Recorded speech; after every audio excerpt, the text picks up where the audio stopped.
నెల్లూరును smart city చేయాలన్న సంకల్పంతో ముందుకెళ్తున్నామని మంత్రి నారాయణ తెలిపారు. ఆత్మకూరు బస్టాండ్ ఫ్లైఓవర్ను మంత్రి ప్రారంభించారు. బాలాజీనగర్ అద్దాల సాయిబాబా మందిరం వద్ద మొక్కలు నాటే కార్యక్రమంలో ఆయన పాల్గొన్నారు.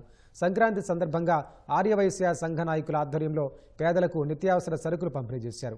నగరానికి ఔటర్ రింగ్ రోడ్డు ఉండాలన్న నుడా చైర్మన్ కోటమిరెడ్డి శ్రీనివాసరెడ్డి ఆలోచన మంచిదేనని మంత్రి చెప్పారు. అయితే ప్రస్తుత పరిస్థితుల్లో ఓఆర్ఆర్ నిర్మించాల్సిన అవసరం లేదని, అవసరమైతే భవిష్యత్తులో ఆలోచిస్తామన్నారు. ఔటర్ రింగ్ రోడ్ అనేది యాక్చువల్గా నుడా చైర్మన్ శ్రీనివాస్ రెడ్డి గారు యాక్చువల్గా దాన్ని చేయాలనే ఉద్దేశం ఉంది. ఆయన ఉద్దేశం సదుద్దేశం, ఆయన ప్లాన్. నెల్లూరుకి అసలు రింగ్ రోడ్ అవసరం లేదనేది తీసుకుంటే ప్రజెంట్ పరిస్థితుల్లో అవసరం లేదు. ఎందుకనంటే నెల్లూరుకి ఒకప్పుడు హైవే ట్రంక్ రోడ్ మీద పోయేది. ట్రాఫిక్ మొత్తం heavy, Nellore trunk road heavy traffic.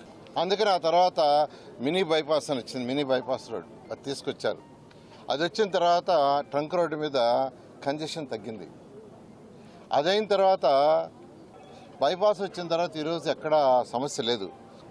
అది కూడా వస్తే 2 అండర్ పాస్లు వస్తాయి.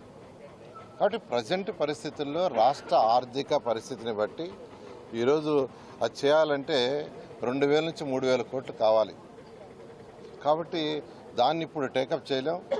ఖచ్చితంగా జనాభా పెరిగి ఏదైతే ఈరోజున్న నేషనల్ హైవేకి రైట్ సైడ్ ఈస్ట్ సైడ్ జనాభా పెరిగి కంజెషన్ అయిన రోజు ఖచ్చితంగా దాన్ని టేకప్ చేయడం జరుగుతుంది. ఈరోజు ఎన్డీఏ ప్రభుత్వం అజెండా ఒకటే, ప్రజలందరూ హ్యాపీగా ఉండాలి.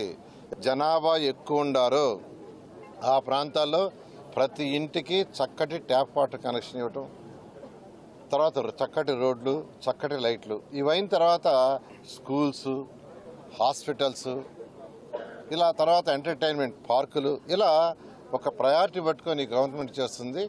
ఫైనాన్స్ని బట్టి 1 by 1 చేస్తాం.